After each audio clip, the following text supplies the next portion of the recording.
Next I'm going to talk about a film that came out in 2007, which a lot of people I know haven't seen, but I think people should. It's playing behind me, but it's called Mr. Brooks.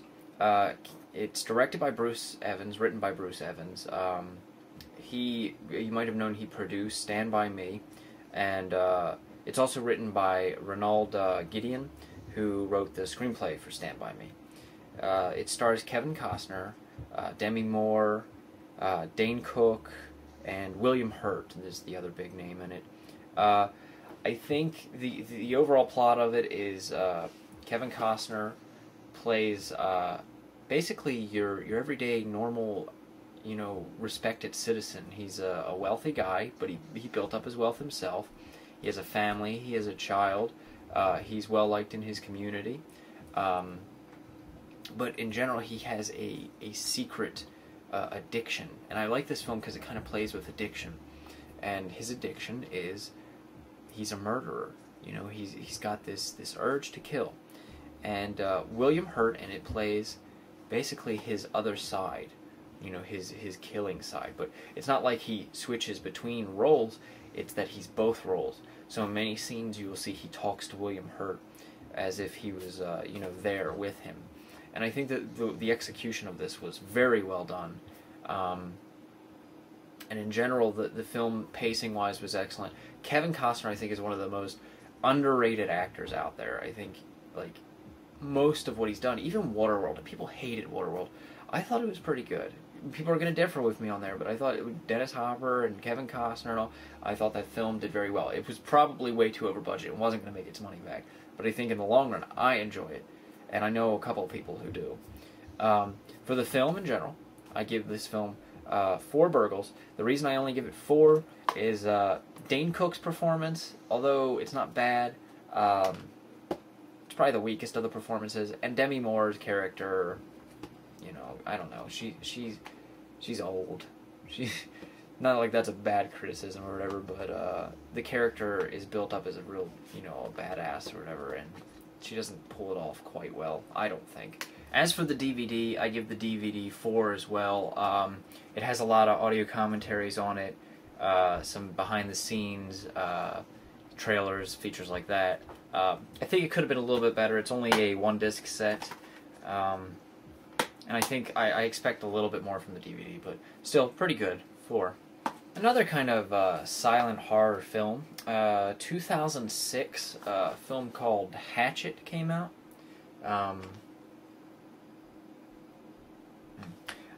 Another silent horror film that came out in 2006 that a lot of people haven't heard about is Hatchet. This is actually, it was directed and written by Adam Green. I think he did Coffee and Donuts, not a lot of things, but it starred Joel Moore, who I believe was from Grandma's Boy, Kane Hodder, who a lot of horror fans at least know that Kane Hodder played Jason Voorhees in Friday the 13th 6 through 10, something like that. He's played Jason more than anybody. He plays the character of Victor Crowley in this. Joel Murray and Robert Englund, who everybody knows as Freddy Krueger, made an appearance or a cameo in this as well. Overall, the film, it was approached as a very cheesy horror film, straight from the 80s. Gore-wise, excellent. The plot-wise, if I was to explain it to you, it's just basically about a group of people getting lost in New Orleans, and a slasher-type killer, kills them one by one gruesomely.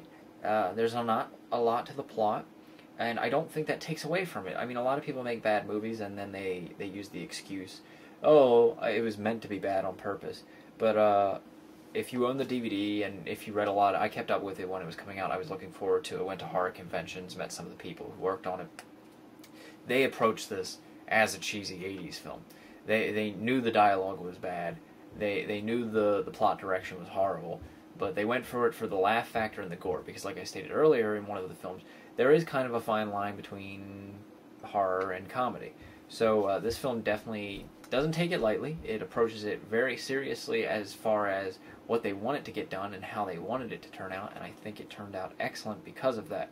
I give the film itself 4 burgles, and I gave the DVD 4 burgles. It's, like I said, it's got a lot of behind the scenes makings of guts and gore, anatomy of a kill, so and so and so.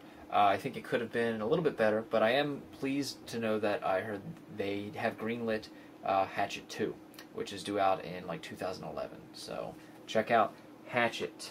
Seems like the common theme right now is horror, so I figured I'd touch on another film. This film came out recently, this past year, so 2008. It's called Jack Brooks' Monster Slayer. It is directed by Jon Knautz and written by John Ainslie. It stars Robert Englund, which I think Robert Englund was probably the best part of the film. Trevor Matthews is also in it. He was in Teen Massacre and Moment of Truth. The film's biggest problem... Well, I'll give you the overview of the film first. Basically, as a child, Jack Brooks witnessed his family being murdered by a werewolf-type monster. And he stood back and did nothing about it. And he went through serious psychological problems as a result. And over the years, he developed anger issues and stuff like that.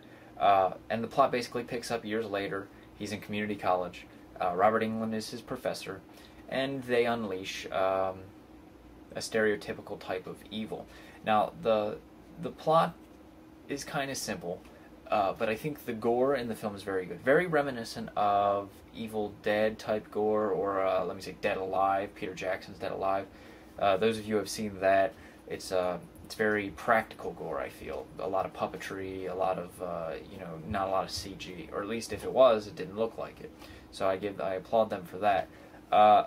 Running length of the film, it felt like it was a lot of backstory, and then when you got to the actual meat of it, it was over too quick.